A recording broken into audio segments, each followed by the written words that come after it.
We're getting out of the ocean in Mexico. Okay. I don't remember where. That I have no idea.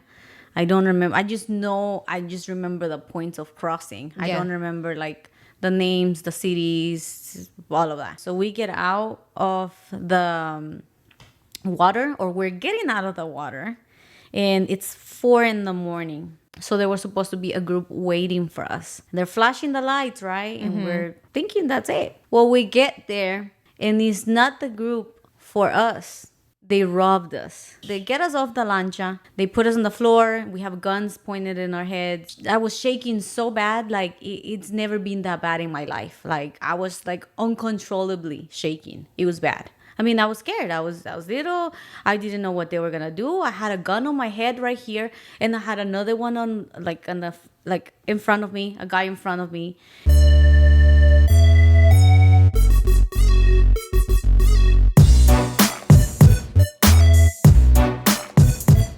What's up? It's Diana inside the Savage Studio once again. This episode brought to you by Savage Coffee, now located inside the Boeing Center at Techport. And I'm super excited for my next guest. We have been following each other's businesses for quite a while. And I was telling her as we were getting ready to start recording that ever since I started following her, every time I see your posts and what you're doing and what you have going on, I'm just like, oh my gosh, she is such a boss. Like, that's what a boss looks like. So I am very excited to this evening be sharing the couches and the studio with Blanca Gonzalez, real estate royalty here in San Antonio, okay? Because she's been hustling and her name has gotten around. And so I'm really excited to share this evening with you. Thank you so much. Thank you for having me here. I am super grateful for the opportunity. I can't wait to be able to share with everybody, a little bit of everything, I guess. So I've been following you for a while, and I see all the things that you've been accomplishing business-wise, personal-wise. And I mean, congratulations, because you're this last big announcement that you made was huge. And we're going to talk about it a little bit, later. But how are you feeling? Has it started to sink in already? Yes and no. It's like I'm there and I'm like, wait, what? I'm in my own house. What?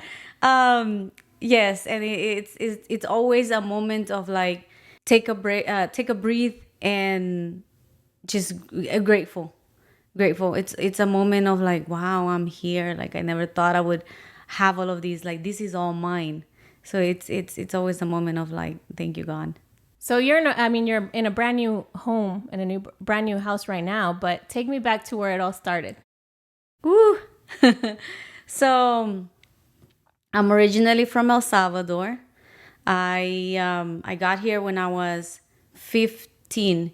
So then I technically lived half my life over there, half my life here. What was it like growing up over there in El Salvador? It's a very poor country. My mom separated from my dad when I was 9 years old. So the whole time since I was 9, I technically lived with my grandma. My mom had to work away from home, and we would only see her about every 2-3 weeks. Every 2-3 weeks, she would come home, bring us, pretty much money that she had been working for, and then to be able to like provide and feed us and dress us and send us to school and all of that. It was you and how many siblings? Only one brother, one younger brother. Okay. Yeah, so it was both of us, and we lived with our grandma because my dad wasn't in the picture. My dad was technically never in the picture, so it was just us, and my mom had to be away. So it's sad, yet I am who I am because of all of that I've gone through. It wasn't the best. Like, now that I go back, I'm like, man, like I wish I would have spent more time with my mom, because now as an adult, I'm here and I got my own job. I got my own things to do. She's working. So the time isn't always like the best to be able to see each other. Cause then I always go back to that. I'm like, man, like I missed all of those years. However, it's something that I knew that she was doing it. It was for us. At the end of the day, it was all a sacrifice that she was doing for us. At that moment, though, did you understand it that way? Or did, little Blanca... I was sad. Yeah, was she yes, kind of like, why? This is not fair. I want my mom. Yes, we would cry. So the where we lived from where she would take the bus to go to the Capitol because she would work at the Capitol. It was about 30-minute walk. So we would follow her. Me and my little brother would follow her, and she wouldn't even know like that we would follow her, and we would follow her like halfway. How And old then were you when this was happening? I was like 9 and my brother was 6, so I was Oh the my oldest. gosh. I was running the show. But you guys were small. You're so were young. Small, yes, and like that's not safe, us running behind her, like walking like halfway. Yeah. And she would see us that we would be walking behind her, yet she would be like, go home, and then like eventually she had to stop looking back because she needed for us to know that we needed to stop following her, right? Yeah. And so it was just like, but I mean, it was a neighborhood that everybody knew everybody, small, and so it's still not good for two kids to be, or babies to be out there. Sometimes it was late in the afternoon when we would follow her because she would leave typically on Sundays. Okay. So we grew up technically alone. She was working away from home. What was it like growing up with your grandma? It was fun, but I mean, we did live a lot of, even though my mom was working to give us a better life, it was always like, tough, tough. Mm-hmm. I mean, I remember I didn't have shoes. That's why now I have a shoe addiction. I didn't have shoes growing up. My mom had to cut the front of the shoe for my like toes to come out because they didn't have no more money to buy extra shoes, or like the food, we would eat. A lot of people know me as like I'm super picky to eat. The thing is that I didn't grow up with a lot of things. I didn't learn to eat pizza and burgers and all of that until I got here. Mm-hmm. And I'm gonna say it's probably like kind of recent. I didn't always eat all of that stuff because all we ate out there was like fruits, vegetables, and like because they're typically like they grow it, and in the like at home. And then like rice, beans, avocado, that's tortilla. That was like that was your that's go-to. always, and that's still my thing. I'm like, I'm happy eating beans and rice and tortilla. Like, I'm happy. And so we grew up with like pretty much almost with the bare minimum, if you want to call it like that. So we didn't have any luxury for anything extra. I mean, we didn't have, I think we barely had like a bicycle, and somebody gifted it. I don't even remember, but we were. And that was your form of transportation. We would walk. Walk really. The bike was when I was little, and like it was like broken, and like we would mess with it, and it was technically there's no bike. It would work for a little bit, and then it would break down. And yes. So we had that thing, and then I grew up with like the bare minimum, and then like so the community around you though. Was there other people that had more? Were you able to see like other people living better than you did? Yeah, there was other people that lived better than we did. We were one of the families that they would always like kind of like look down to because we didn't have much. However, I didn't know any better. Then I was happy running around the house, and I was living my childhood life. I didn't know any better.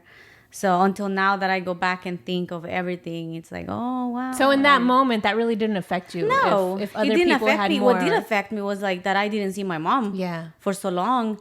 And I understood, but I didn't understood at the same time. Mm-hmm. It's kind of like weird. So, we would just be happy that she was coming home, and we knew that she was going to bring treats. Like, it was usually like, oh, she bought grapes from like the city, and we would be happy with the grapes. So she would bring us like a little thing of ice cream, just like, like a little treat.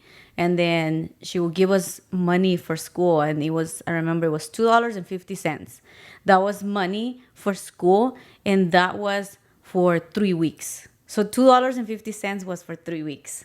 And you had to rationalize it between. Yeah, wait. And like, what would you use it for? What did you? No, yeah, I'm right. Yeah, 250 cents. And so over there, like, we also have dollar in El Salvador. Okay. So then I guess the pricing is different.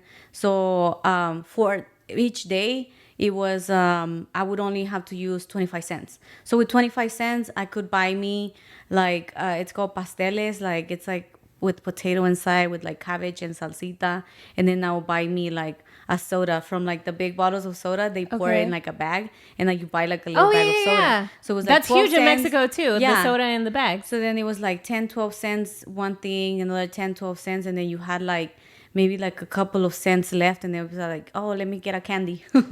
So with the with the leftover. Yeah. So it was like it was like 25 cents per day. So that was what you would buy at school. Yeah, that's what for my snacks at school. For your snacks at school. Was, During this time that you're in school, that your mom is having to leave home to go in and work and be able to provide for you, what is your mentality growing up and starting to think about what you wanted to do, what you wanted for yourself, or what things you wanted out of life? In that moment, I just knew that I wanted my mom with me. I didn't quite think that far out. I just knew that I wanted my mom with me, and I didn't want that like forever, and I didn't want that for the future. And I would think that I was always like, oh, one day I'm gonna grow up and I'm gonna provide for my mom. What did you think the future was gonna be like? There's a lot of things that I don't remember from over there, even though I wasn't so like small. And I don't know if it's like I automatically blocked that part of my life because of what we went through with like, the family and all of that. So there's a lot of things that I don't remember. I don't remember thinking about like, oh, what is my life going to be like? Until like the time my mom came to the United States, and then she said, do you want a quince or do you want to come? And I was like, I want a quince. And she said, nah. How old were you at this time? I was 15. At that, I was 15. Okay. So when you turn 15, she comes over here to the US. She came here she came here before me. When she left, I was 14. How was that conversation like? It was hard. It was, You're 14. I really thought I was never going to see my mom again. Did you know what way she was going to come over here? And did you know, qué implicaba eso? Sí. Sí entendía que no sabía qué tan lejos estaba. También yo estaba chiquita. Pero sí sabía que estaba lejos y sabía de que había posibilidades de que a lo mejor nunca la volvería a ver, no sé, nomás algo que tenía que estar consciente. ¿Y cómo fue esa plática? Ella nomás nos sentó y dijo, me voy a ir, pero ustedes van a venir conmigo pronto, esto es para un mejor futuro para ustedes, y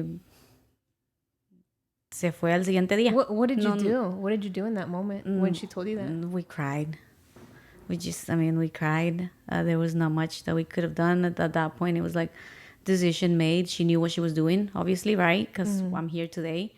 And I'm grateful for that. I'm grateful for everything that she has gone through to be able to, I wouldn't be where I am today without her. Like all the credit is hers. And you mentioned that you were really scared. What were you scared of?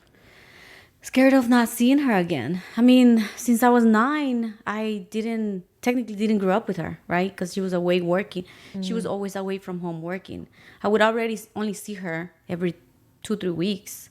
And so for her to tell us that she was going to be gone, or she was going to go even further, and we would not see her, maybe we didn't really have a time frame. Yeah. She said soon. She didn't say how soon. And then she would call us she would call us a lot. She was always, it's not like you could easily call that way, at least back then. We're talking about 17 years ago. Do you remember that time period between the moment that she told you that she left and the moment she made it over here and she was able to get back to you guys and tell you, hey, I'm over here? Do you remember like what you were feeling, Or is that some part of the things that you blocked out? Yes. I can imagine that's a huge trauma for a child. Yes. I mean, I like I said, I remember, but I don't remember everything. I don't remember everything. I do know that we were worried, of course. We technically didn't have communication, and then, she finally made it, and it was just like, it was a happy moment. How did you find out that she was over here? She called us. She called us that she made it, and so... Did you cry again? Yeah, I mean, we would cry all the time. Almost all the time we were on the phone with Every her. time We that she would cry. call. Yeah. Yes, we would cry. And I then, want you. yes. Come back. I know, need you. yes. And then when are we gonna see you? And she'll be like, soon, soon, soon. And the next thing you know, it was like time for me, right? Yeah. And so when she came this way, our lives got a little bit better because How I'm sorry. How long did it take before you joined her? So how long were you over there with your grandma by yourself? a year. A year. She did not take a long time. She was super quick. She made everything happen quick. So whatever I got is because of her. Yeah. Whatever, like how I am. I get a lot of That sense from of her. making things happen. You just make it happen. You just find a way. You find a solution. Do you remember that moment when you realized that you were gonna get ready to leave too? Like how was that? She didn't give me an option, one. And she didn't give me time to think. She didn't give me anything. She said, you come this way tomorrow. Oh, So snap. she didn't tell me because she wanted to avoid me Backing out. yes. Maybe. Yeah. maybe running away from home. I don't know. Yeah, Like, yeah. I mean, You can I imagine. don't know. So I'm Yeah. a teenager, right? Yeah. At that moment, and she asked, "What do you want, quince or coming this way?" I said, "Quince. I wanted a party. Yes. I wanted a party." Typical and then, 15-year-old. Yes, and she said, "No, I make the decision, and you're not gonna get a quince. All you're gonna get is a cake because it was around my birthday. It was in August time." Okay. And she said, "You're not getting no quince. You're gonna come this way." And it was no, like, she had already made the decision. She was just testing me. And so she was like, tomorrow, so pack this and this. And she was like, pack what did she say, pack pants, pack sweater, pack shirt, socks, just the basic, Yeah. just one backpack. And they're gonna pick you up at this time. It's like, Did you okay. sleep that night? I don't remember. Probably not. Can you imagine? No. I mean, just I was traveling crying. I just here know I was right now. crying. Right when you travel somewhere, you're all excited and stuff like that. Can you imagine traveling? I was crying in and that then type of situation. She didn't give me time to say goodbye to my friends. Nothing. It was just like Blanca disappeared. Blanca just went away. So it was fun. So No, not really. they pick you up. You and your brother? No, just me. Just you. Okay. Just me. Yeah, she did it one by one. Okay. And so I was the first one. And So then let's start off there. They pick you up and then what? they pick me up. They take me to another city where my family was.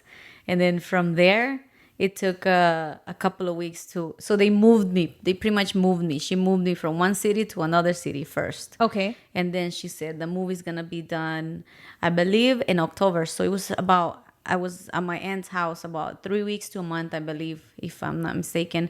And then I left in October because I remember it took a month for me to get here. It took longer than normal. And I arrived to the U.S., I believe, if I'm not mistaken, November 3rd. November 3rd, I arrived November 3rd, I saw her again. What was that journey like? So she sent me to another city with my family. From there, they set the date. They picked me up. So when they picked me up, I mean, I don't know these people. I came with a family member from my tia. And so it was like a far. Technically, I was alone, right? Mm-hmm.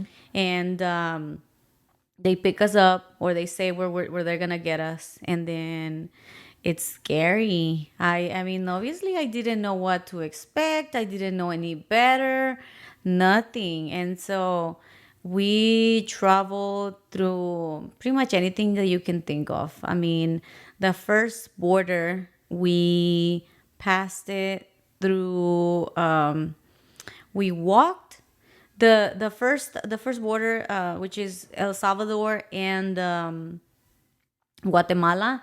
It was just through the border. We said, oh yeah, we're just gonna go shopping, we'll be back, to Guatemala. And then next thing you know, we're hiding. So right after that, we passed it good. We walked after that.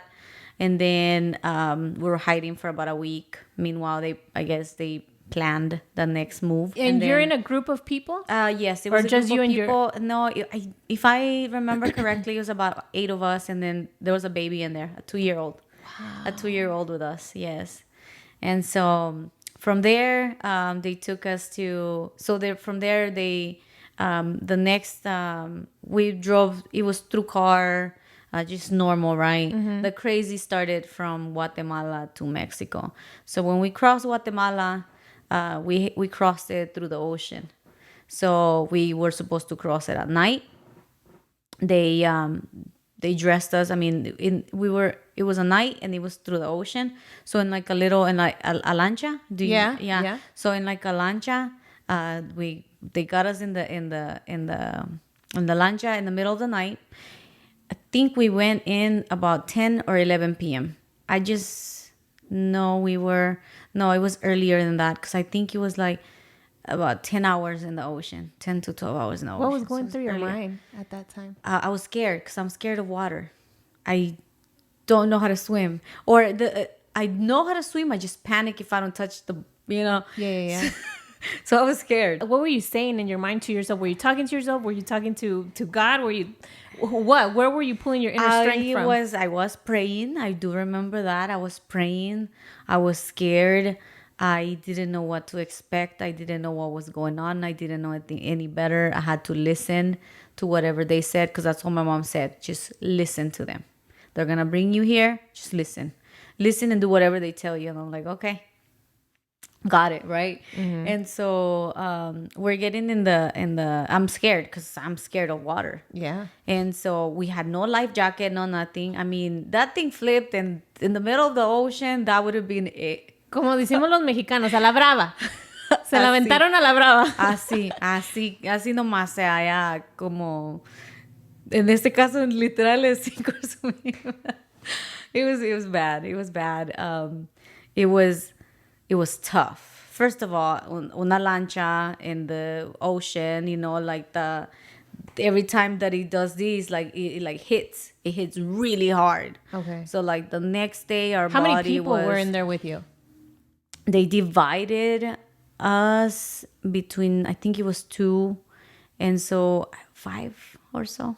So you and like 4 or 5 other people.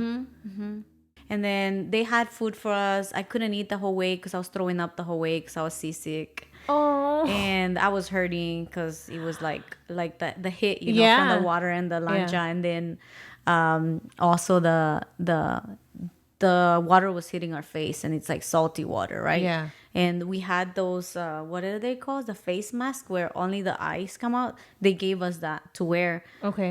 So it would help us with like, I don't even know why. You don't know what the point was, but I don't know. I just andabas put bien it on. enmascarada ahí.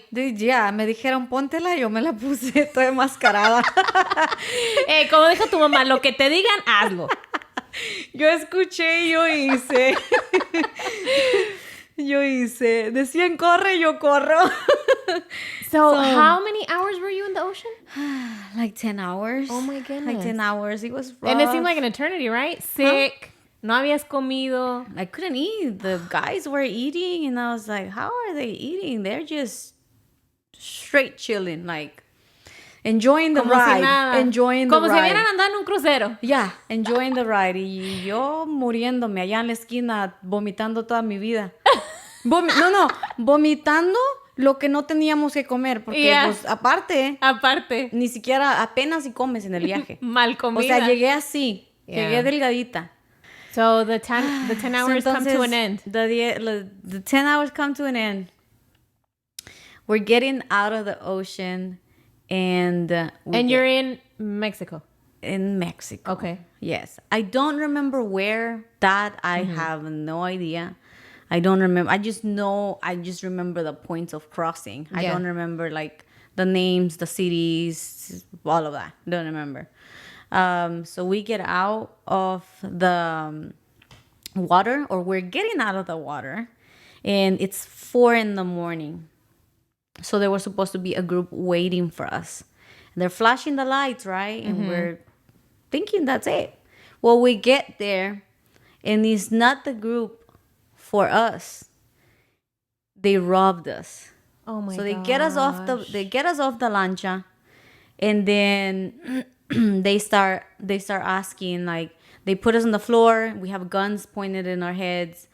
I have never in my life, I was shaking so bad. Like it's never been that bad in my life. Like I was like uncontrollably shaking. It was bad. I mean, I was scared. I was little.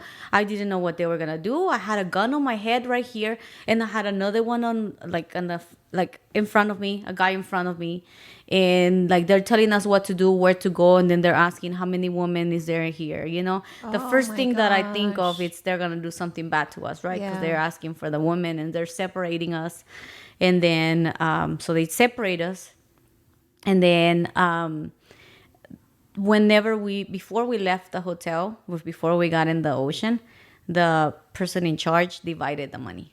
So in case we got caught, nobody would know who the one in charge is. Gotcha. So they divided the money. So I had the money right here. That's where they put it. They like the side of my penny, like they put it in a bag and they like tied it right there. Okay. So that's where I had the money. So they found the money. Like they searched, Yeah. They found the money, pulled it off of me, and then I had 2 rings with me. One was a 15-year a ring for my 15 years that my tia had gifted me, and then a ring that my mom had left me that my grandpa had given her. So she said, just bring those 2 rings. And I said, okay. So I put them on, and they took them off. And then one of them wasn't coming out, and they were like, hurry up, And I was like, I'll take it off. So I took it off. I gave it to them because I was like, I mean, I was just doing Y whatever. tú de los nervios ni cómo quitártelo. No, yeah, I was able to take it off because they couldn't get it out of me. Oh, okay. They couldn't get it out of me because it was like tight, and we know our own. Like, Yeah. we have a trick or whatever, and so I was like, I'll get it out, and then I got it out. I gave it to them. I had earrings, little tiny earrings. However, they couldn't see because It was dark, no? I had the thing on too, okay. like a little. They had already folded it up and whatnot, so I had like covered. My ears were covered. So they took the money. They took the rings that I had, which at the end of the day, it's just a ring, right? Yeah. It was just they didn't do anything to us, so that's what matters. So they pull us to the side, woman, man. So we're there, and the first thing I'm thinking is like they're gonna do something to us. And then I have one guy here, and then the other one in front of me, and then I thought they were gonna do something, and then the baby, the 2-year-old, did not stop crying. Like I mean, he was yelling. It's a moment of like frustration. There's so much going on, and he's a baby. He doesn't know any better. The parents are there, and the parents are praying, and they're like trying to get him to be quiet, and he won't be quiet. And the guys are like pretty much shut him up, whatever. And so it's super scary. And they finally, like, I guess they did what they needed to do, got their money. Thank God they didn't touch us. They didn't do anything to us, or at least me.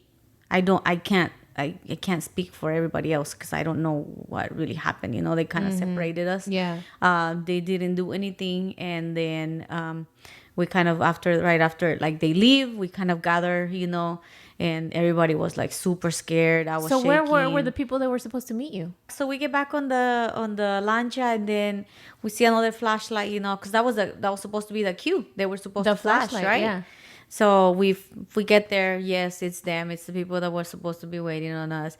And this whole time I heard, and we were thinking that it was probably someone from the same group said anything to the bad people or whoever got us, because they knew exactly where the money was. Yeah. They didn't search. They knew exactly where to pull it from. So who would know unless it was someone from the group, right? Yeah. And so, but they got us, and then we went to a house. We were all beat up. Well, at least I was beat up from the whole night. It was just a lot. And then we stayed there for another, I can't remember how long. But from there, we rode in a car again. And then we also rode in, I can't remember what time frames I rode in these different vehicles. So I rode in a car like a normal person. And then I was also put in a bus. Where the luggage goes on a bus? Yeah. So they put us in there. It was 5 of us. And they put like just pretty much sitting on each side, and like our legs were like on top of each other, and then we had to switch legs because it's like, oh, my legs fell asleep, we need to switch. So it was like, okay, bring the other ones up, and it was horrible. It was horrible. So we're there for hours. I don't remember how many hours we were there. So that was part of like how they transported us here. And then that's getting you through Mexico. that's getting me through Mexico. To try to get to the next.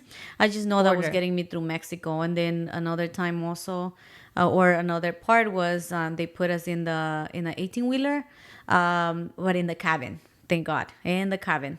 I didn't know any better, but now that I see news, I see all of that, I'm like, oh my God, Those I could have been in. stories, I could have been in like it's just crazy. Anything could have happened Because to me. you're just following, like you said, you're just following what they're telling you. If they tell Yeah. you jump, you jump. If they Yeah. tell you crawl, you crawl, and whatever they tell you to do, that's what you do. Exactly. So anything could have happened, anything. And so we were in the back cabin. They had snacks for us. Like, I mean, we were fine.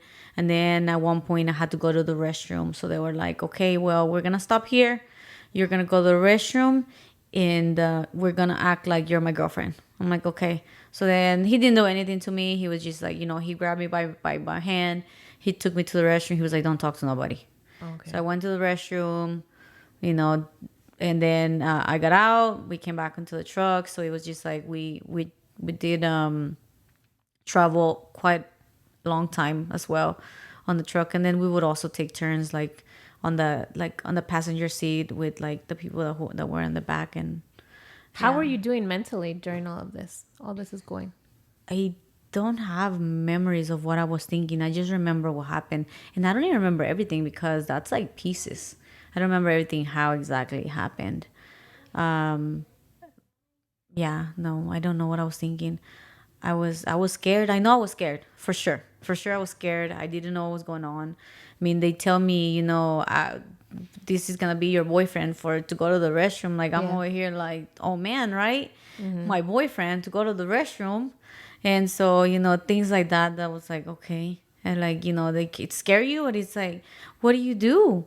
You just gotta do what they say, and so I'm just glad that the whole trip, that God was protecting me and He really was. nothing happened to me. Like nothing.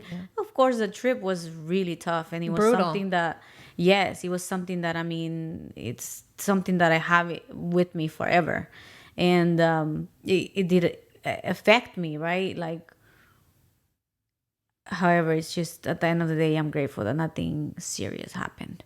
So you get to the border. So we get we Between Mexico travel, and we the travel US? through so we travel through the cars, the bus, the 18-wheeler. Then we get to a hiding place. We were in this house for a couple of weeks. My mom is like contacting the person, and they're like, what's going on? And my mom's like, I'm not gonna give you more money if I don't talk to my daughter, because at this point I think we're already 3 weeks in the trip, and my mom was freaking out. Yeah. And then And you hadn't talked to her in this 3 weeks? Or you had? we can't really talk because there's not a lot of communication to avoid them being, I guess, intersected or anything like that. You can't really talk. So even the people so- that are guiding you through this journey, they don't have cell phones to be talking to the people, or they but just don't call the people. They do, but they're not. They're not supposed to. Only like they're supposed to call, but not all the time. It's only like, okay. hey, we're good, we're here. Everybody's That's good. it. Yeah. And so I guess my mom hadn't heard, and we were hiding for about a week, and then she has not heard of me, and so she was like, well, like she's pretty much like, where's my daughter? And they were asking for more money because obviously the trip was like I guess it was longer than expected. We right? also lost money. Yeah, we and you also had lost gotten money. robbed. Yeah. So then they asked for more money. My mom was like, I'm not gonna send any more money if if I don't talk to my daughter. Pretty much, she talked to me.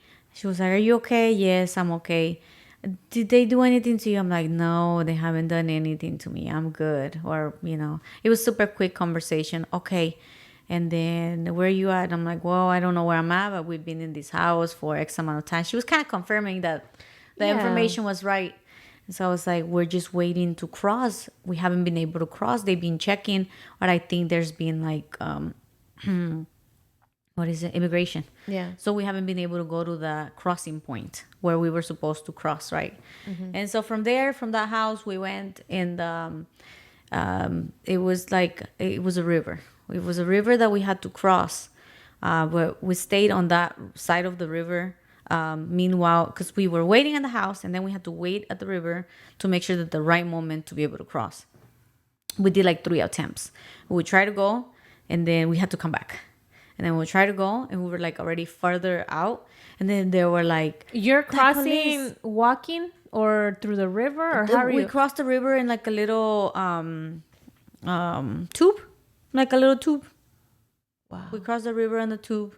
The guys were helping cross everybody. So I don't remember that being like bad. Okay. Did you see water again and freak out and be like, oh no, here we go again? I guess after seeing the ocean, no. Ya no. Que dices, no, hombre, me lo aviento hasta de un brinco. I can see the end on the other side. I got this.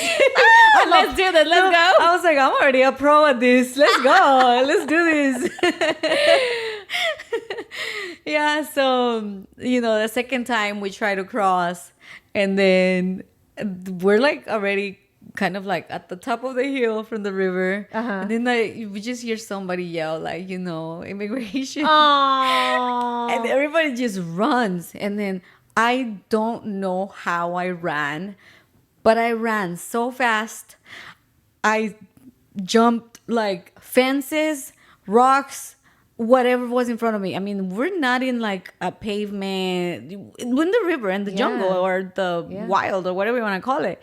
And then everybody's looking for me. And then they were like, everybody's looking for me. And I'm already at the bottom waiting for everybody. Really? I just run. The adrenaline kicked in. Yes. Because I remember I was like, how did I do that? It was so weird. Yeah. It was so weird. And everybody looking for me. And they were like, oh, she's already over there. Oh, she's already at the bottom. She's already waiting on everybody. And then, everybody was like, damn, like, what happened? How'd you do it? I was like, I don't know. I just heard, and then I ran. I was like, I ran. I had to run. It was a moment to run. And so that was funny. And so we had to wait. So first try was not at all. Not at all. Second try, not at all. So we come back. We're staying in this place, right? We sleep there for about a week. It was cold. It was starting to get cold. It was October time. That was tough. So I'm sleeping there. We are I just remember a lot of worms. There was a lot of worms. Worms. And I was just we're sleeping there.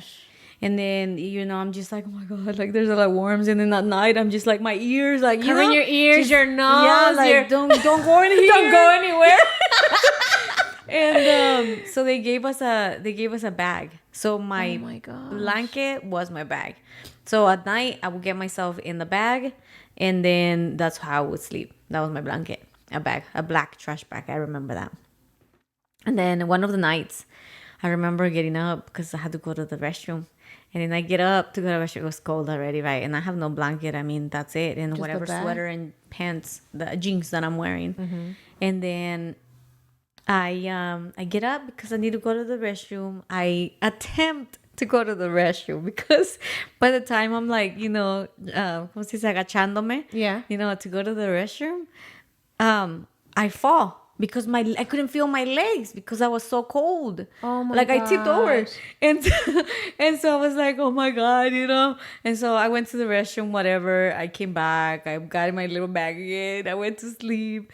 But that time was just like, it was cold. I remember that happening. It was just like, you're just laying there, like all the stars. Do you remember if at any moment you thought, oh my gosh, I'm not going to make it, or oh my gosh, this is almost over, or what were you thinking? I didn't know how far we were, so no, I didn't know, like, are we almost there? Uh-huh. When I did think that was it for me was whenever I had the gun pointed at me. Okay. I was like, this is it. Like, and I didn't think of nothing else of like, I was just scared and I was like, this is it.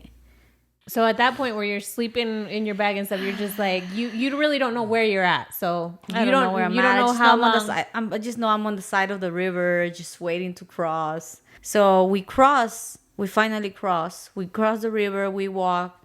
Well, this is the third try? The third attempt? Yeah. Okay. So we crossed I don't remember how long we walked. I just know we walked a long time. And that was I'm going to say besides the ocean, that was the other part of the trip that was like extremely tough. First of all, we're dehydrated. No food. We're out in the rancho, and it was like we had not eaten. And then I just remember seeing the road so far away, like far away. And like I was like, I just would think like, my God, I'm never gonna make it over there. It's so far out. And I don't remember how long we walked. I just know we walked for a really long time, and we did sleep on the out there too. So if I'm not mistaken, it was like another 3 days of like walking and going, moving. The guy in charge did ask me whenever we were walking. He was like, "Can I carry you?" And I was like, "You're not gonna carry me."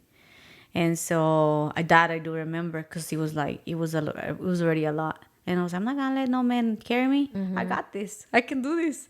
And so it was just like I was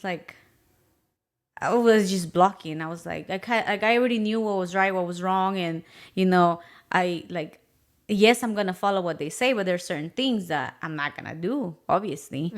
And so I was like, no, I'm fine. I got this. I can keep walking. And so I remember we didn't have enough food, or we didn't have more food, and we were eating avocado and jalapenos. That's what we had. So I just remember eating jalapenos, just plain like that. By that time, we kind of had already lost all of the clothes, because the way you travel is that you bring the little backpack, right? Okay. And then you have I'm gonna say a few more changes, and then as soon as this one is already like super ugly, dirty, everything that you want to call it, we get rid of it, we throw it away, and then you put on another one. So you're losing everything as you're moving forward. Yeah. So by the time I got there, I didn't have no more backpack, no nothing. It was just like, What you had on your well, on this yourself. is me. This is all I got, right? And so we walked a lot. I thought I was gonna die from walking. At that moment, yes, it was extremely bad. It was a lot. My body couldn't take it anymore. Obviously, I had already lost weight. On top of that, I mean, my nutrition wasn't the best in El Salvador, and then I was already a picky eater. And then through the trip, like they had, I think they were trying to give us like menudo or pozole. I don't remember, but I didn't eat that. It was, ¿Qué dijiste? Para mis that was- pocas pulgas y eso me quieren ofrecer. no, that was not. Yeah, it was foreign to me. Like, Yeah. there's nothing that new. And I was like, no, Sí. just give me tortilla. And I just ate tortilla. And so we just, but that was like when we were in the river. So that was like a little bit, backtrack. So we walked. We had already lost the clothes. I was dying from walking, and we got to a point that we didn't have any more water. So I had to drink water from the where the cow, and where Sí, donde toman los animales. donde toman los animales. So I had to drink water out of that. Del charco, like whatever. Donde like hubiera. just donde hubiera. I had to drink water. So I remember drinking that water. It was nasty. Y ahí But sí ya it's like, estabas en esos momentos pensando, yo no lo voy a hacer. well, yeah. At that moment, I'm just like, I can't do this no more. Like, my body is extremely weak. I can't do this. Like, I can't walk. Like, I'm already tired. On top of that, I had gotten my period, I think a few days back, whenever, or like a week, I don't remember. But anyways, I had gotten it after we got out of the ocean. And so that makes you even more weak. Yeah. Because you're releasing so much, right? Yeah. And so I was extremely weak. I do remember I was like, man, I can't do this no more. I can't do this no more. And then that's when they tried to carry me. I was like, I'm not gonna let you carry me. I'll see what I can do. I'll make it happen. And then we drank water. We had no more water. So it was like, either you drink that, or you're like completely no water. You have no choice. You have no choice. And it's like, you got to do what you got to do. And then from there, we waited on the side of the road. We were waiting for a truck, apparently. We finally got to the place, or the point of contact where we were supposed to, the next people were supposed to pick us up. And a truck picks us up, I think a day after we had arrived there. And then they put us in the back of the truck. And then they put everybody like that, like en línea, right? And then it, my body like was already done. I didn't know that was it. That was the last of the trip. But I was already like tired. I was tired. I was just everything, and they put us in the truck, and then that was horrible. It hurt so much because like los huesos, your bones, you're in the back of this truck, and then you're one behind, well, you're back to back with people, and then it was like same thing as when we were in the bus. It's like, okay, well, it's Move it's over, your I time. gotta Yeah, change, or I my gotta side flip. hurts. It's time to turn, so we turn the other side, and then while I'm in that truck, the first, I didn't know what it was then. I remember seeing a sign, and it was Valero. I didn't know I was already in the United States until now that I realized, or afterwards I realized, I was like, I was already in the United States. And so I just remember seeing the sign, Valero, Valero. And then I remember we got to a city, and I remember just seeing the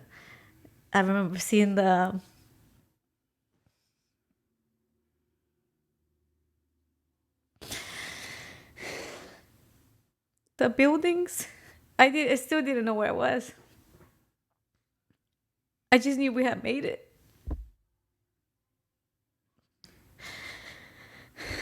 Sorry. Were you able to breathe? Were you like, finally? Yeah. Yeah, it was like, oh my Se God. acabó, Like, se terminó. I was like, oh my God, finally, like we made it. And then I was like, finally, we made it. And I remember seeing the buildings, Valero, whatnot. I didn't know what Valero was until after. And then we get to a house. They call my family. They call my mom. And then Did you talk to I was her? in Houston. I arrived to Houston. It was in Houston. Did you talk to her, or they didn't let you talk to her at that they moment? let me talk to her. They let me talk to her. She was like, "How are you? I'm good." She said, "We're gonna go pick you up tomorrow, first thing in the morning." I didn't know what time that was. And then so it was just kind of like, okay, well, at that moment it was like, okay. They washed our clothes because it was like super dirty, and then the next day, super early in the morning, they just said, "Let's go." We got in a car. We met with my mom in the gas station. So that was the first time I saw my mom from like, it was a little bit, it was like a little bit over a year. So just a year mark, right? And so I just remember seeing her. She pulled me to the side, and she like hugged me. And it was like, that moment, it was like, whoa, I got to see you again, right? And I was like, I told her, that was the first thing I told her. I was like, I thought I was never going to see you again. And then she like asked me, did they do anything to you? She pulled me to the side to the whole questionnaire from her, right? Yeah. A mom. Protective mama. A mom, a whole questionnaire. And then she was like, are you okay? Did they do anything to you? I was like, no, I'm good. She said, okay, because I have to pay them. I have to give them the other half. And if they did anything to you, I am, pretty much like. And so I was like, no, you're good. Like, they didn't do anything to me. I'm good. I'm good. I'm good. She said, okay. So she did what she had to do. They left me at the truck at that time, at that moment. I don't know what happened. I don't know what they talked. I don't know anything. She just got back in the truck, and she said, they told me that you are very strong, and that you you were super independent the whole trip, that even though they offered to help you several times, you never took their help. And they said that you're a very strong woman, or I don't remember what the words she said was. She just said that they said that I was strong. And then so she said, Y tú, damn I was like, I got Yes, this. I am. did all of that. What can't I do? And so from there we came back to San Antonio. She had stopped at a store, and she bought me like little what is it called, pantuflas, like little chanclas, whatever. My shoes were like, everything that I had on needed to be thrown away. It was done. And so they bought me a sweater, and then she bought me that, and then she said, are you hungry? I was like, yeah. And so we stopped at Burger King. That was my first meal, Burger King. And then I just remember I didn't eat burgers yet. I just remember eating a whole thing of fries. I love fries. I've always loved fries since I was in El Salvador. Fries are my thing. So potato in general. And so they fed me. They were just asking me, "How are you?" My mom is crying. Yeah, and I can imagine. And she said, now she tells me, she's like, I was holding back. She said, when I really cried is when we got home and you went to sleep. She said, I lost it. She said it was, she had a breakdown moment, or a breakthrough, whatever you want to call it. And What condition were you in at that point when your mom picked you up? I mean, physically. just weak. I was weak. Like I said, I think I was like 90 pounds. I was super on top of me, I was already tiny over there. Los puros huesitos. Exacto. Creo que perdí como unas 10 libras en el camino. It was bad. And so what condition were your feet in? I was hurting. And I ask you because my mom also, when she crossed over here, and her story is incredible too. She said that she couldn't wear shoes for 2 weeks. I don't remember. I just know that, I didn't have anything to wear. And she had But because her feet were they were so swollen and in such bad shape that she couldn't wear shoes for 2 weeks. So that day, that first day that you're already with your mom and that you fall asleep, that's the first night in a month that you had been able to breathe, right? And that I made it. You slept. And then that's the year where that week we got ice. It was in 2006. Remember, we got ice. It froze, whatever. And so I was like, oh my God, ice. El Salvador is not like that. So it was all new to me. Complete culture shock. It was, yes, everything. From the language to everything. And so there was a lot of food at home. And I had not been eating. So I was really excited about that. My mom was living with her ex-boss at the moment. And so that's where I came to live with them. And she would go to H-E-B and they would buy me like whatever I wanted, for food. And I remember they taught me how to make grilled cheese. Okay. And then, oh my gosh, I gained weight like this. I was eating 3 grilled cheese in one sitting in the morning on top of a glass of chocolate milk. Girl, after everything you went through, you deserve those 3 grilled cheese sandwiches. I still love grilled cheese. I think they take me back to that time frame. That's the best. Yes. So I was just, enjoying I still didn't like everything. The first restaurant they took me to was Chinese. I don't like. No. Because I didn't grow up, and a lot of people get with me like, oh, I didn't like this. And I'm like, I didn't grow up with it. There's nothing against the food. It's just, I didn't grow up with a lot of this. It's new to me. And there's things that I've tried before, and it's just like this just different. The taste is different. It's not something that I'm used to. I'm used to I love Mexican food because that kind of I feel it's kind of like in what I grew up with. Yeah. And now I just eat like the basics, meal prep stuff, nothing crazy. So llegas aquí, ya tu mamá ya está establecida, trabajando. ¿Y qué es lo que sigue para ti? ¿Qué es lo que te dice? No, pues ¿sabes qué? ¿Vamos a hacer esto? ¿Vas a hacer esto? ¿O cuál era el plan para ti? Ya tenía todo el plan listo para mí. We got here, llegué y me inscribieron en la escuela. Tuve que, me atrasaron 2 años por el inglés, por el idioma. Sí.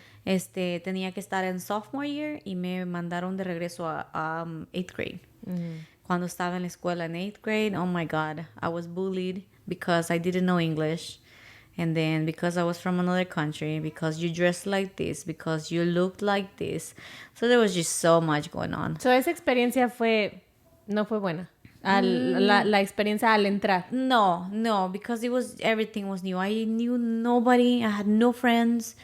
I did not know the language.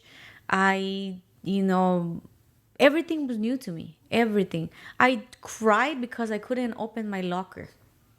I didn't know how to open a locker. I didn't know any better. Like, I didn't know any better. Like, in El Salvador, the house that we have, it's like one house, and then there's a curtain here, and then you sleep over there. Like, no doors, like the door in the front, yes. But what I'm saying is, like, so advanced, at least what what I saw when I got here. It was different. So they put me to school. I had to overcome, of course, the language. I had to learn. They hold me back 2 years, send me back to 8th grade. I was supposed to be a sophomore. And ¿Qué te decía tu mamá cuando todo esto te estaba sucediendo? En la escuela, estabas batallando y todo eso. ¿Qué era lo que te decía tu mamá? O tú misma, ¿qué era lo que te decías? ¿Sabes que esto va a pasar? O mejor me quiero regresar. No, ¿O qué era lo que estabas pensando? Yeah, yes, I liked it. I liked everything that I saw. It was like a dream. At the same time, it was tough. It was hard. It was something that I was not used to. I didn't know, especially the language. The friend thing, I mean, of course it hurts you in the moment. It was mainly like the language barrier, because that's what would get me, and not understanding what all these kids are telling me.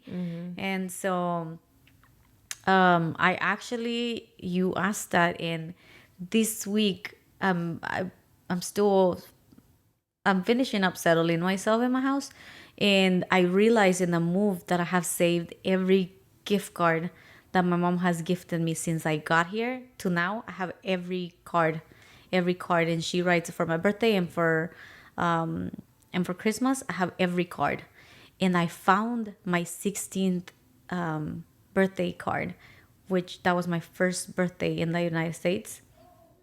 That was about 10 months in this country, because I got here in November. My birthday's in August. And I found a letter that my mom wrote me. It was literally, I found this 2 days ago. I was crying reading the letter, because the letter said, a happy birthday, your 16th birthday. I'm so happy to have you back here with me. I know that you have a friend in me, and that everything is new to you right now, and everything is going to be new to you. You start pretty much a new life, new chapter in your life, new season, whatever you want to call it.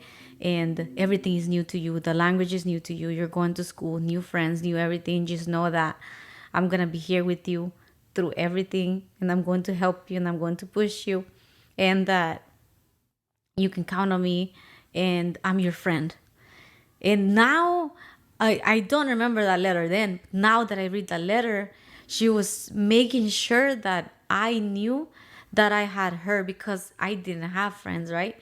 So she wanted to make sure that I knew that no matter what, I had her, and she was my friend. So, like, I needed to come to her, pretty much, right? I needed to come to her, that I could count on her. And so I started crying, because I was like, oh my God, like, this is my first birthday in the United States. And she was telling me, like, how everything is new to me, new life, new everything, and that everything is going to be fine, and that it's for the better, and that I was going to learn all new things. And so just, overcoming the language, I was bullied because of that in 8th grade. So we're going through all of that. And then I wasn't the best in school, but I was pretty smart. And I would pick up things, and I remember at the end of the year, the people making fun of me were coming to me for help, because I understood what was going on, because these other kids were kids like me. I was in ESL class. That's the class where I would get bullied at. The same people, our same people was, just because those are the ones that were picking on you. It's crazy. And so the friends that I made was like a Korean friend. I don't know how we understood each other. And then another, I don't remember, the other one was, I think it was Mexican. And I don't remember where the other one was from, but it was like 3 little girls. And like, I don't even know how I communicated with them. But we communicated somehow. Because I remember I have photos where we had like our dance in school, and like, events with school. And I was there with my friends. I had some of my other friends, like all my other friends were like white. And it was like, our people were like bullying me. And I was like, how, now that I go back, I'm like, this is crazy. Our same people are doing this. How? Yeah. Why? Unfortunately. The thing, yeah. And then it's also that they don't know any better. I mean, we're all kids. Yeah. So as the time goes by and you're going through your schooling, making friends, and you're watching your mom work, because like a lot of immigrant families that come over here, that's what we come to do. We come to work. We come to make a better future for ourselves and for our families. We're not here to play. Exactly. What are your thoughts going through these new life changes and in this new country? Mm-hmm. What are you wanting for yourself and for your mom? Well, I wanted. She brought me here for a better life, so I was going for that. Be better than what we had or what we were, and take advantage of the opportunity. So I learned English, I'm going to say quickly. I don't think my English is bad. I think it's gotten really good throughout the years, and it's all been because how strict they were with me when I first got here. Mm-hmm. So they had me learn. They did not, even if it was halfway, they did not let me speak Spanish at all. They didn't let me speak Spanish. They didn't let me hear anything in Spanish. Everything was English.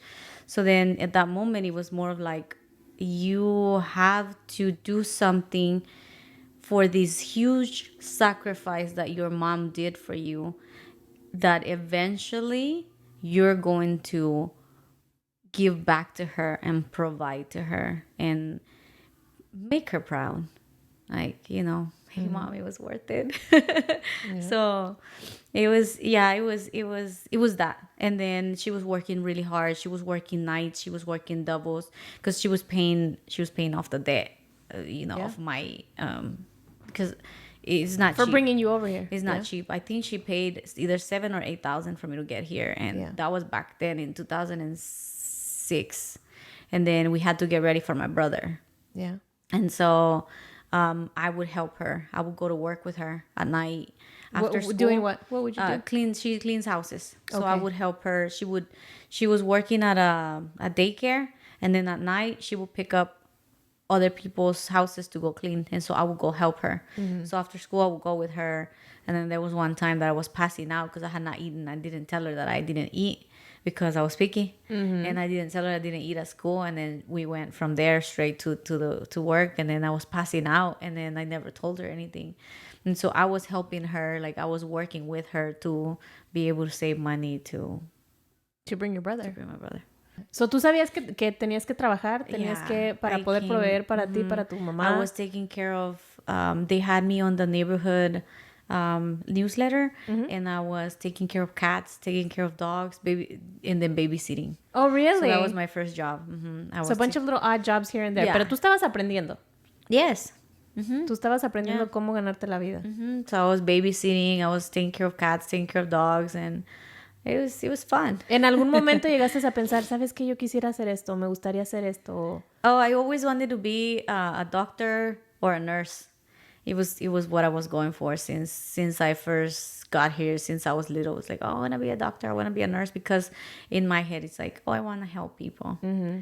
And that's like the ultimate. That was my ultimate. I think for any typical Mexican family, Latino family, un abogado, un doctor, that's no like you've made it. Yes. So right? It was like, I want to be, I want to be a doctor, and it was like, I want to help people. I want to. But you didn't go down that road. No, it switched throughout the process. I switched it up. You wanted to be a business owner. I wanted to, yes. I learned about the business, being around business owners, and then I was like, you know what? This is not for me. Nursing is not for me. Business is for me, and so I can still help people in this industry. And so that's what I did. I just kind of like switched. So what was your first business that you started? I had my boutique. Mm-hmm. I had a boutique before I got my real estate license. So in 2018, I decided I always liked fashion and clothes and shoes. I don't know if it's because I come from like not having anything. Yeah. I probably got obsessed with it. And so, I had the opportunity. And so because as soon as I started working, I was working already since I got here, right? But I think I started my job at the flea market at 16 or 17 at the flea market. And so the moment I started my real job, my mom stopped paying for all of my personal things. So I would buy myself clothes. I would buy Okay. myself like my hair products, whatever I needed, perfume. So she stopped spending on that stuff for me because I would buy it. And so I already had that, right? I learned all of that, and then I didn't have it, in my background and in El Salvador.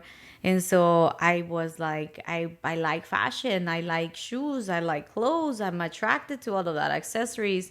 And so I said I want to have a boutique. And then one day I was just like, all right, let's go. So I went down to the court, and then I got the name established, and that was it. And then I realized, I was like, wait, I don't have money to fund this boutique, right?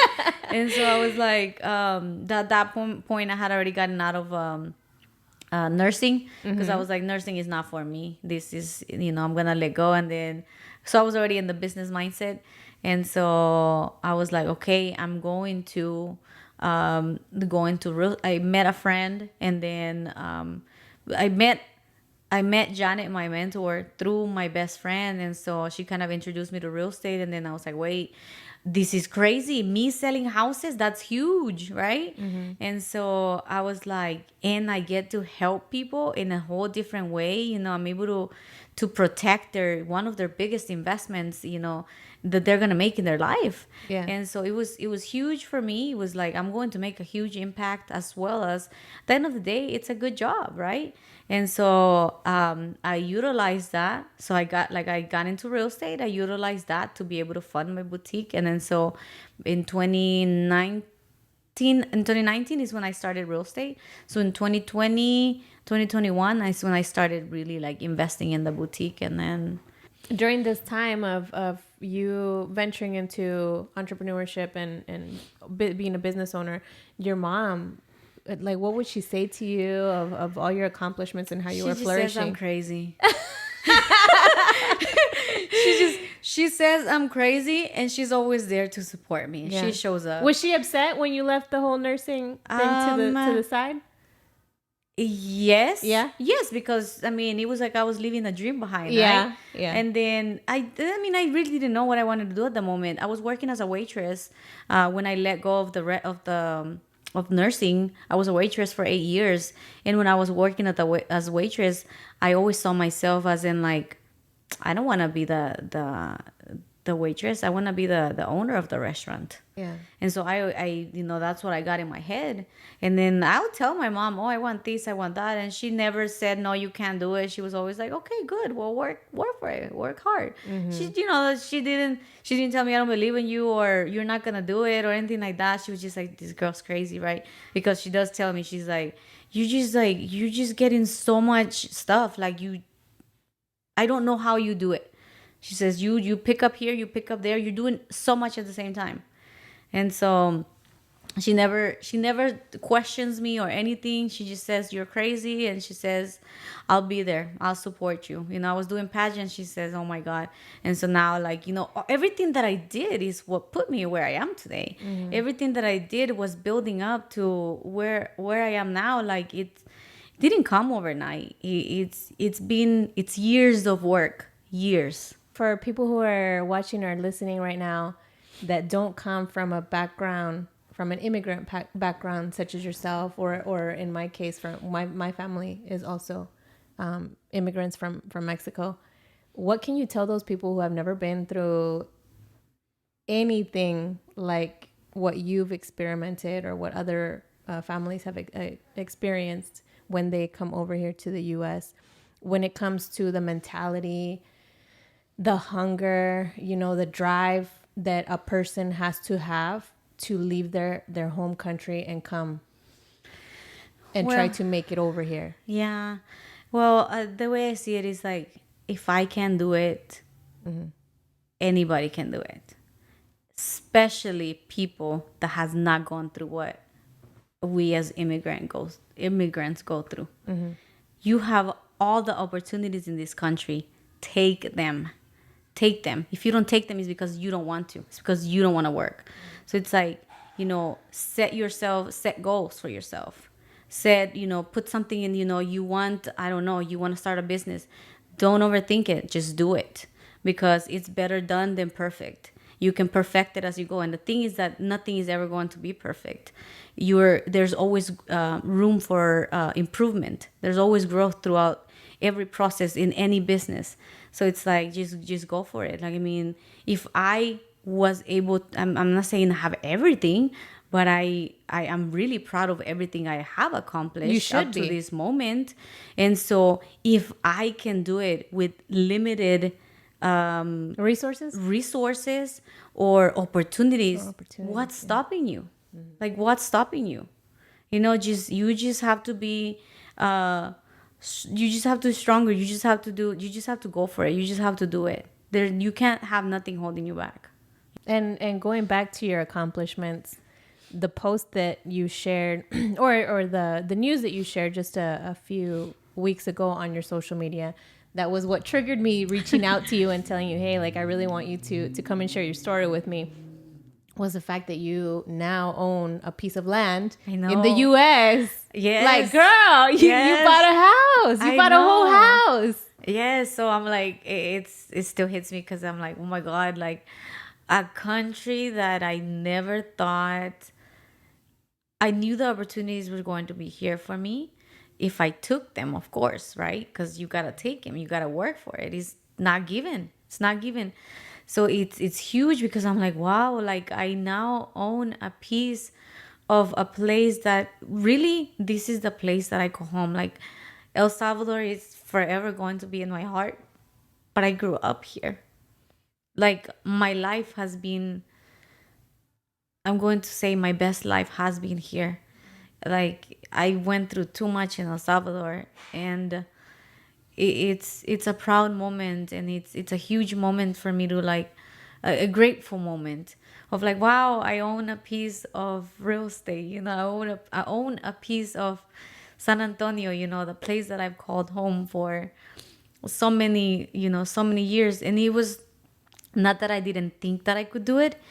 It was just something that it sometimes seems so far away, and it's not. Now that you're in your home and all your stuff is unpacked and stuff, does it still seem surreal when you walk in? Yeah, no, it's like, no, I live in a cul-de-sac, and as soon as I drive in the cul-de-sac, my house is right in front, like across. So the first thing that comes to my head every time I'm driving and I turn on my street, that's the thing that I see. And it's almost like a trophy for me. Like, I see it and I'm like, oh my God, I call it my casita. I'm like, that's my casita. Like, I can't believe that's mine. Like, I can't believe that's mine. I can't believe that I did this. It's a proud moment. Where I come from, we didn't have a place to live until my mom married her husband now. We never had a place to live, because my mom, over there, we were with my grandma. We never really had a house or anything. Like, we were in a stable, right? And here, we live with my mom's boss. And then we moved to my uncle's. And then we finally had a rental home. And I finally had my own room. That was like at 18. At 18 years old, we finally had a house and my own room. And then from that, they bought their first house. And then, they were able to, like, I was obviously able to have my own room. So it's like, I was always from one place to another place to another place. And so my biggest thing when I bought the house, it was like, this is mine. Nobody can take this away from me. Because I remember going from place to place. Que nos corrían de un lugar, que nos corrían de otro lugar. I want you to listen to this. Dice, hace 4 años aproximadamente tuve el placer de conocer a Blanca como ganadora del concurso Nuestra Modelo San Antonio. Y desde entonces, además de colaborar como modelo en varias ocasiones para pasarelas de LB Boutique, creció una linda amistad y una admiración por ella. Siempre sonriente, siempre detallista conmigo, pero además de esto, unas ganas de salir adelante, algo que siempre platicábamos y un común denominador entre nosotros.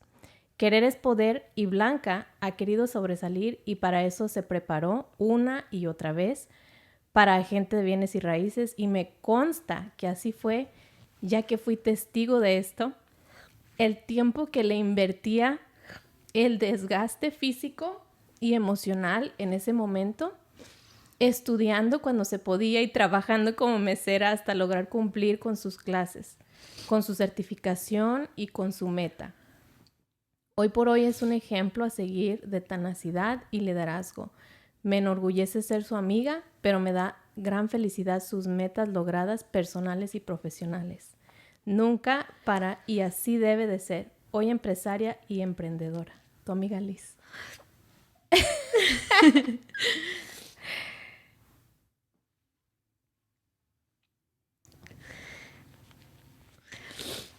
Fíjate. Será sorpresa para mí. No puedo creer. Blanca, I'm so extremely proud of you and your accomplishments. I remember the first time you asked me about real estate and you were shy and fragile. And look at you now, a top producer and with your own royal team. I can only imagine what you have in store for the future and with your new house. You are a whole boss, babe. I love you and we are family. Janet, the pink realtor. Dude, that's what people think of you. That's what we see. People who are really close to you, people who just follow you, like myself on social media, we see you and we see a boss, Blanca. I have no words. Girl, you're impacting people. You're impacting people who are in your circle, people who are in your outer circle, people who just follow you on social media. You're making a difference. I'm just grateful. That's all I can say. And every day it's like, that's what I wake up. It's like, what are you grateful for today? Because where I am hasn't been, where I am and how I've gotten here hasn't been easy. And I always just like, I know what it's like to not have anything to drink. I know what it's like to not have food, to not have shoes, clothes. So I just wake up in gratitude. And when I share whatever I share in my social media, it does not come from a bad place. This is going to be the first time that everybody hears, my story. Just the people close to me, a few people close to me know. So sometimes we see these, the perfect picture, right? And there's so much that goes behind that perfect picture, or you don't know what what this person is going through. And every time that I post, I never come from a bad place. I always come from a place of like, what and how can I impact or make a difference on someone today? What positive can I put out there in the world that is going to help someone out there that I may not even know that they're watching, or that they just don't tell me, right? There's already so much bad in this world for us to continue to spread that, right? Instead, spread love, spread how can you help someone today? So like my ultimate goal on a daily basis is like, how can I make a difference? How can I make someone today? And I think at the end of everything, God just multiplies. God sees everything. You do good, you do bad. God sees everything. And it doesn't matter what people do to me or how they do me wrong. I always move with like my heart. And I never change. I continued with just spread love. Felicidades, Blanca. Felicidades porque muchas personas no hemos pasado la mitad de lo que tú has pasado. Y sin embargo, estás aquí dándonos el ejemplo de que, como dices tú, no hay por qué poner excusas, no hay por qué ponernos limitaciones. Las oportunidades están aquí y es solamente de tomarlas, de hacerlas nuestras. Yes. Y de luchar y echarle ganas. Exacto. Despertamos ahora. Eso ya es ganancia. Eso ya es ganancia. Y si estás aquí es porque tienes Dios te tiene, bueno, yo soy creyente de Dios, todos tenemos nuestras propias creencias, pero sí es aquí, personalmente yo siento que Dios tiene algo para mí que yo tengo que dar. Yo, sí, que algo que yo tengo que dar. Entonces yo me levanto y lo primero es gracias por haber despertado, porque hay gente que no despertó. Puedo caminar, hay gente que no puede caminar. Puedo mirar, puedo escuchar, puedo hablar, puedo comer, tengo comida, tengo agua, tengo un techo, no importa lo que sea. Tengo ropa, hay gente que no tiene nada de eso. Entonces, tenemos que dejar de ser tan mal agradecidos con la vida. Blanca, muchísimas gracias por haber aceptado la invitación de estar aquí, de haber compartido con nosotros. Thank you for sharing and opening your heart. No, gracias a ustedes por tenerme aquí. I think your story is incredible, and I'm so glad that so many other people are going to be able to hear it, see it, and put to good use all that good advice that you have shared with us today. God bless you. I hope that the blessings come. Thank you. Keep coming for you and for your family. Yes, thank you so much. And I mean, anybody that's watching, if y'all ever need anything, I'm here. How do we find you on social media? My Instagram is Blanca L. Gonzalez G. My Facebook, Blanca Gonzalez. Sale. Pues muchísimas gracias. Nuevamente. Que Dios te bendiga. Gracias, igual. Bendiciones a ustedes. Gracias por tenerme aquí. Thank you for listening and for watching. Please share, please subscribe. And remember, this episode was brought to you by Savage Coffee, now located inside the Boeing Center at Techport. Yeah? Dude, that was awesome! Oh my God. I didn't think I was going to cry.